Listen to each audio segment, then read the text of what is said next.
Well, Julian, over here. First of all, congratulations on the victory. At Media Day, you said that fighters like Hakeem, like high-level strikers, are the types of fighters that you excel against, because of your style. So, is it safe to say this is how the fight played out as you expected it? Yeah, I think Hakeem's idea of my striking was going to be rudimentary, and he was going to kind of blow through me. But the problem is when you train, the standard kickboxing, and then you fight someone that's like, a bit unusual, it's really hard to take down their timing. And so I think he was having a really hard time in the first round, and yeah, I don't think he was able to catch on to my timing and my range and my a little bit unusual striking. Did you hear his comments at Media Day where he kind of dismissed your style of striking? He said he's just not your style of striking is just nothing compared to what he's taught. Yeah, no, and that's what I thought, and but people don't understand. It's not even that. It's cardio, it's pace, it's attitude, man. Like you can be the best striker in the world, but if you don't have the ability, if you don't have the heart to push the pace, things go out the window. They say, you punch a black belt in the face, he turns into a brown belt. It's the same on the feet. You punch a guy in the face, his skill level starts to drop, and I think I have the attitude that's really hard to deal with for some guys, especially clean technical strikers. I want to get in your face. I want to get it dirty, and I don't mind getting punched to punch you. So I think he likes to be clean, and if he can't be clean, it frustrates. You were finding a lot of success with that uppercut throughout the fight. Is that something you trained specifically for this fight, or you just saw it in the moment? I learned that from street fighting techniques that I learned back when I was a kid. No, I like to grab the back of the head and I just like chuck that uppercut because a lot of people will just, you pull their head down and start hitting them. And I'm a tall guy, so I get a lot of guys that kind of duck under. So the uppercut works well. The problem with that is sometimes if you're trying to hit an uppercut, your hand is low, so they can come over the top. So every time I can clench somebody like that, I know I can get a couple free shots. And I definitely felt like I hurt him a few times with that uppercut. You're also pretty excited to have the big cage, so you have more room to work in there. So how was it having more space to fight? I walked in there and I didn't even realize it was. I didn't seem much bigger than the Apex. I don't know. I don't know if it was just. I don't know if I just was like my eyes were bigger or something. But I've been really trying to focus on seeing everything, and I think that helped me out because sometimes when you get tunnel vision, it looks a lot bigger, and just trying to be in the moment and see everything, I think helped out. But yeah, for me, it didn't really seem much bigger than the Apex. When I was imagining it being bigger, I thought it was going to be a huge landscape because last time I was in the MGM for a pay-per-view when I fought in 2016, it seemed huge. I think it was because it was tunnel vision for me, but yeah, it didn't seem much bigger than the Apex.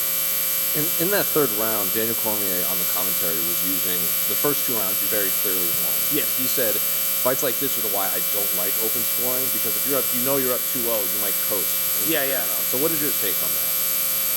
Was he thinking I was coasting? I don't know if he was saying you were, but he's like this is the type of fight fighters might coast if they're up 2-0. I mean, for sure. I was up 2 rounds, and usually it doesn't matter to me. Like usually, I'm really trying to just like finish somebody 100% of the time. But I had my coaches in my ear telling me to be patient.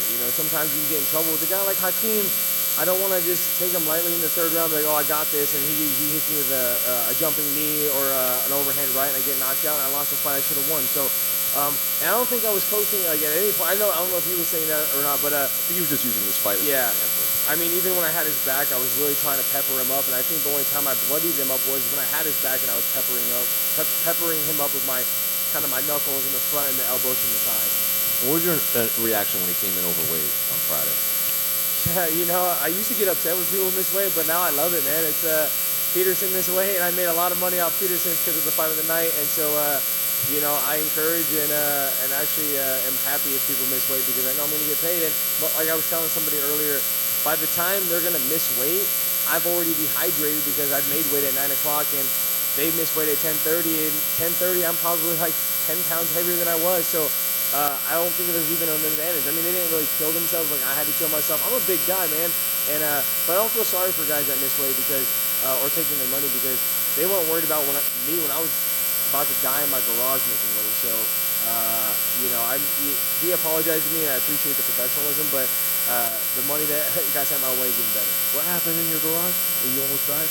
Oh, no, I was cutting weight in my garage, I'm a big guy, so cutting weight, you feel like you're dying, and, I was in my garage cutting weight, the last 3 pounds stuck for me too, bro. Like, I'm 6'1", man, I'm a big guy, and, Hakeem has the weight to lose, he's made weight, he's fought 8 times in the UFC, and made weight every single time. So like the fact that he missed weight is really unusual to me. I don't know what's going on with him, you know, maybe in his mindset or his career. So I wish him all the best. But you know, I come here to make weight.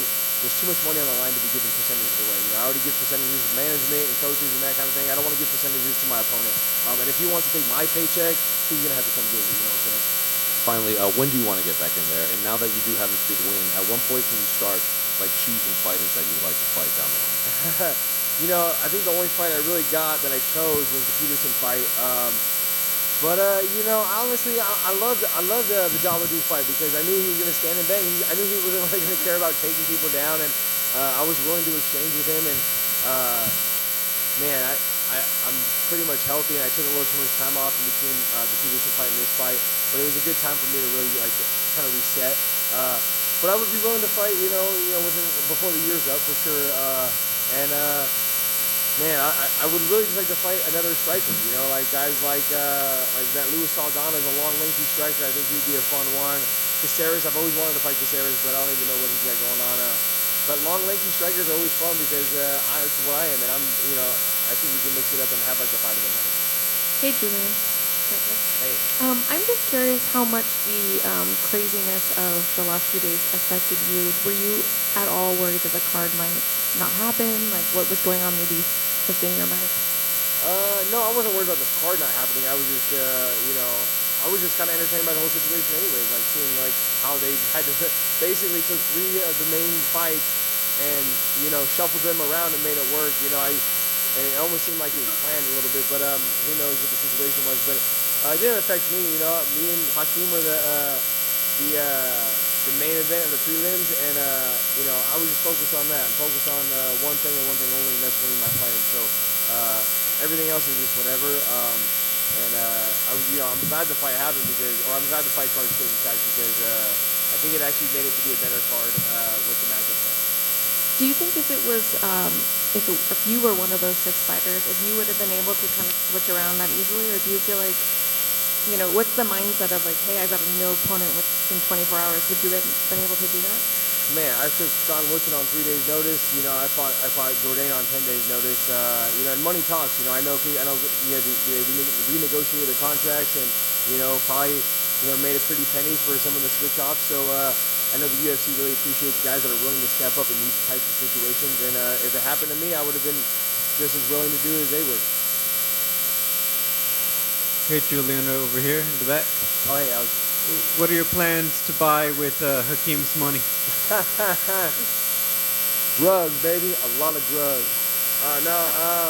You know, my wife handles all my finances because if it was up to me, I'd probably be blowing it on things I shouldn't have. But you know, honestly, just try not to think about the money. I'm honestly just thinking about the career, man, and being in the UFC, and enjoying the win, man. The win's the most important thing. The money's, you know, separate, and if I can, you know, put more money away for later on in life, that's great.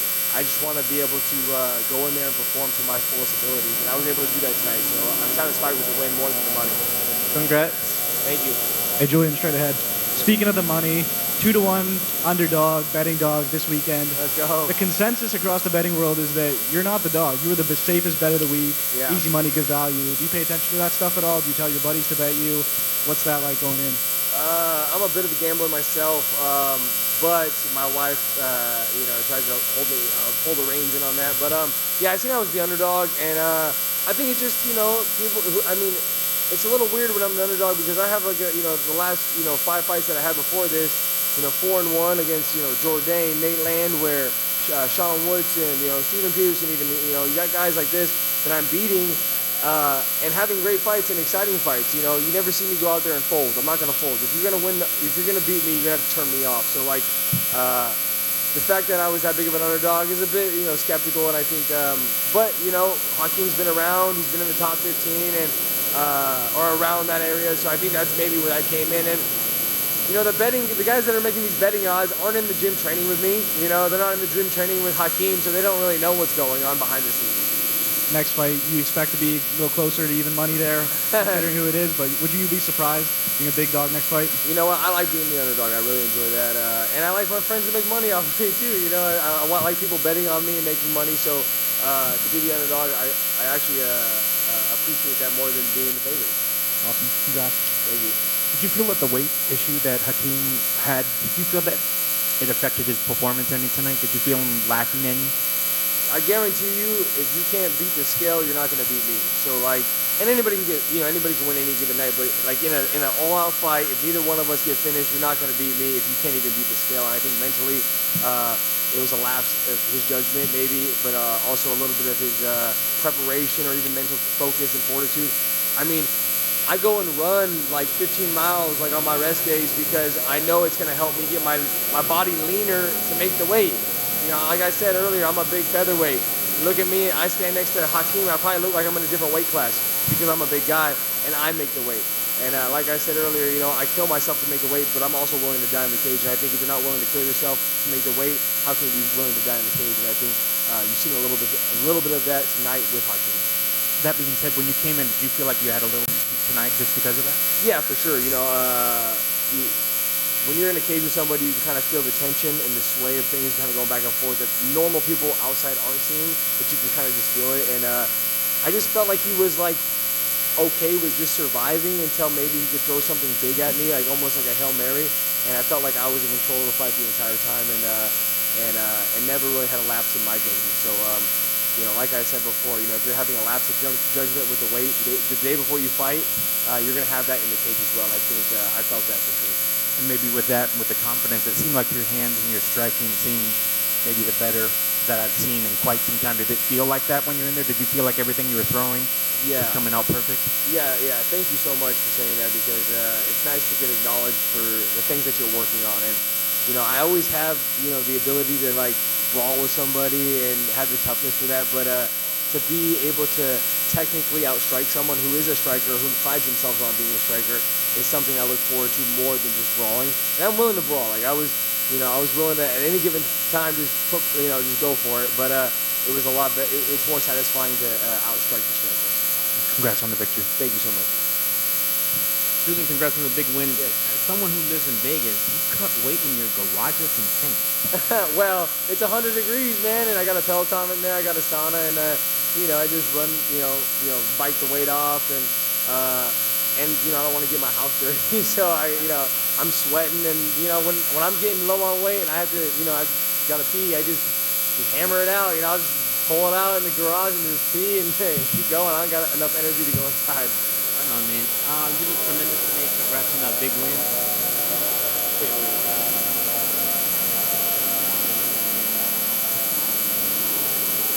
You look tremendous. Congrats on the big win.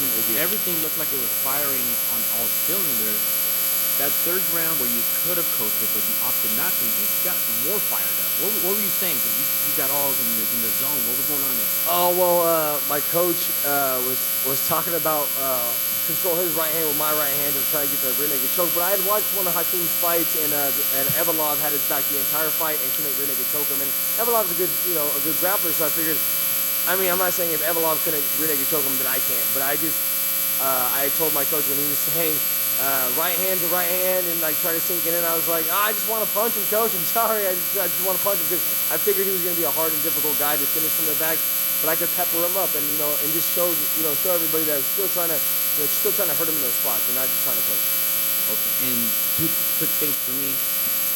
How bad does your knee hurt? Because you landed a flying knee in the first round, and that looked like an ender right there. That was a game changer. How he walked back to his cage from that corner, you're like, wow, he's got a chin on him. No, he for sure has a chin on him. There was like probably 3 or 4 times, even in the first round itself, I seen his eyes kind of roll back, and I seen his legs shake, and I was like, it's only 1 or 2 more punches, but I was trying to be a bit more measured and not just explode on him, even though I knew I had the cardio to do that and still be able to last if he was able to withstand the onslaught. For him to be able to round after round, I think probably like 5 or 6 times I hurt him in the entire fight, was able just to keep his composure and hold on, was pretty impressive on his end. no doubt, man. And that Caceres fight sounds fantastic. Yeah. You said tall, lanky, Yep. facing Hooper. Yeah, I mean Hooper's cool too. I mean the only thing with Hooper is he's not much of a striker. He's kind of just a grappler, and he's a little bit, he's young. He's new to the sport. I don't think they would want to put him against me. But like I said, long, lanky strikers are just fun to go with. Or actually, honestly, any striker. I like to mix it up with these guys, especially guys that think that they're better strikers, because I always, I kind of take them off their own game plan in the beginning of the fight, and it's really interesting to see how they try to adjust from there. Right on, my man. Well, congrats on the win. Well done. Thank you so much. Barboza's fighting Taforia. Oh, Jesus. How about that one? That's a good one, yeah. Is that it? Thank you so much, guys. Appreciate it. Have a good night.